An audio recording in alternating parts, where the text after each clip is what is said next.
और वही भोपाल से एक और महत्वपूर्ण खबर मिल रही है। गृह मंत्री नरोत्तम मिश्रा का बड़ा बयान सामने आया है। कहा, रिपोलिंग के लिए जिम्मेदार आरोपियों से वसूली का कोई प्रस्ताव नहीं है। वसूली के लिए अलग कानून है। नरोत्तम मिश्रा ने कहा, लाहार एसडीएम ने 4 आरोपियों के खिलाफ नोटिस जारी किया है। 5,02,000 रुपए वसूली का नोटिस जारी किया गया है। गृह मंत्री नरोत्तम मिश्रा ने कहा है, पंचायत चुनाव में रीपोलिंग के लिए जिम्मेदार आरोपियों से वसूली का कोई प्रस्ताव विचाराधीन नहीं है। बता दें कि पंचायत चुनाव के पहले चरण में हिंसा और बूथ कैप्चरिंग के बाद वहां के प्रशासन ने रीपोलिंग के लिए जिम्मेदार आरोपियों से पूरा खर्च जमा करने का नोटिस जारी किया है। लाहार एसडीएम ने 4 आरोपियों के खिलाफ 5,02,000 रुपए वसूली के नोटिस जारी किए। इसके बाद पचोखरा में 26 जून को हुए मतदान के दौरान आरोपियों ने मतपत्र लूटकर फर्जी मतदान किया था। इसको लेकर गृह मंत्री नरोत्तम मिश्रा की ओर से बड़ा बयान सामने आया। कहा, रिपोलिंग के लिए जिम्मेदार आरोपियों से वसूली का कोई प्रस्ताव नहीं है।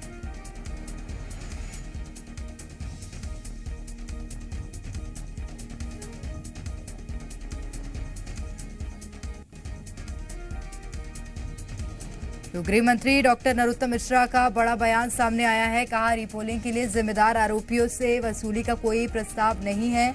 लाहार एसडीएम ने 4 आरोपियों के खिलाफ नोटिस जारी किया है। 5,02,000 रुपए वसूली का नोटिस जारी किया गया था।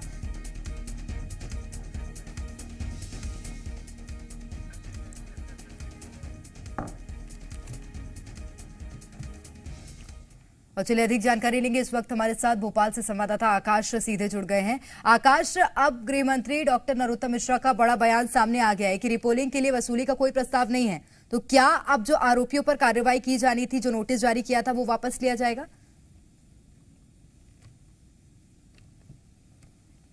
देखिए, दरअसल जो नोटिस जारी हुआ था प्रेरणा, वो लाहार भिंड जिले का था, जहां पर जो मतदान केंद्रों पर तोड़फोड़ की गई थी, उससे रिलेटेड राशि वसूलने के लिए जिला स्तरीय नोटिस जारी हुआ था। लेकिन राज्य सरकार के स्तर पर इस तरह का कोई भी प्रस्ताव विचाराधीन नहीं है, यह गृह मंत्री डॉक्टर नरोत्तम मिश्रा ने कहा है। यानी कि इस तरह का कोई अलग से प्रावधान नहीं है कि जो मतदान केंद्रों पर तोड़फोड़ करने वाले लोग हैं उनसे वसूली की ही जाए। लेकिन ऐसे आरोपी जो स्थानीय स्तर पर हैं, जो फरार हैं और पुलिस को नहीं मिल रहे हैं, ऐसे में उन्हें चेताने के लिए या यूं कहें कि उन्हें वापस पूछताछ करने के लिए थाने बुलाने के लिए इस तरह की नोटिस स्थानीय स्तर पर दी गई है। क्योंकि इसमें स्पष्ट तौर पर जो नोटिस भिंड जिले में कुछ लोगों को दी गई थी, उसमें लिखा हुआ है कि टेंट के साथ ही खाने पीने और जो पुलिस अधिकारियों को वहां पर दिक्कतें हुई हैं, उन तमाम बातों को लेकर आपको खर्च व्यय करना होगा और उसकी पूरी भरपाई करनी होगी। अगर भरपाई नहीं की जाती है तो उसमें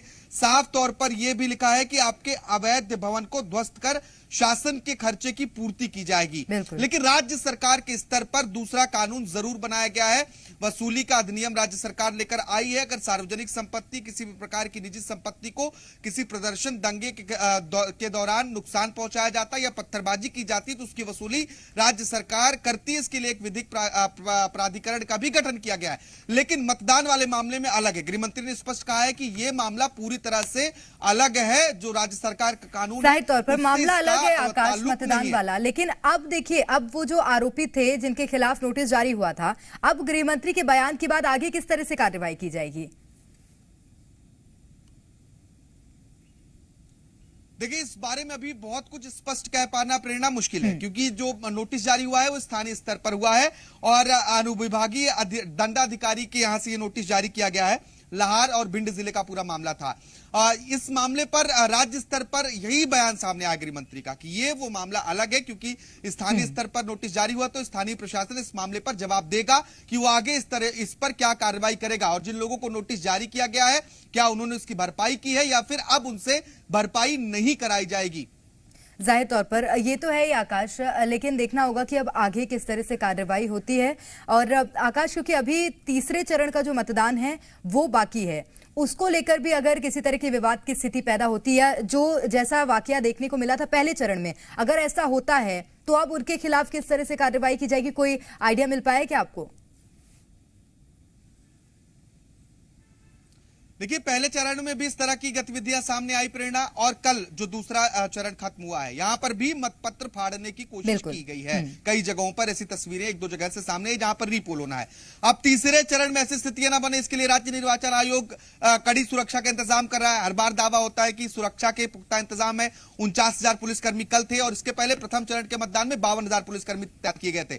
अब तीसरे चरण में किस तरीके से सुरक्षा व्यवस्था को और दुरुस्त किया जाता है, यह देखने वाली बात होगी, क्योंकि हमने देखा कि कई जगहों पर फायरिंग की भी घटनाएं सामने आई। हालांकि राज्य निर्वाचन आयोग का दावा है कि यहां पर नुकसान फायरिंग से नहीं हुआ है, लेकिन ये जो नोटिस दिया गया था ये इसी के लिए था कि आगे इस तरह की गतिविधियां ना हो। भिंड का जो मामला सामने आता है, यहां पर इसी वजह से नोटिस दिया गया कि ताकि जो मतदान केंद्र पर तोड़फोड़ करने वाले लोग हैं उन्हें एक सीख मिले, क्योंकि इससे एक बड़ा नुकसान होता है, क्योंकि एक बड़ी मशीनरी लगती है पूरे चुनाव को संपन्न कराने में, और जब ऐसी स्थितियां उत्पन्न होती हैं तो रीपोल कराना पड़ता है राज्य निर्वाचन आयोग को, और दोबारा से उतनी मशीनरी का उपयोग किया जाता है। इसीलिए पूरी जो वसूली थी वो एक एक चीज की वसूली का नोटिस दिया गया था और बकायदा उसकी राशि भी मेंशन की गई थी। लेकिन क्या आगे भी इस तरह की कार्रवाई होगी?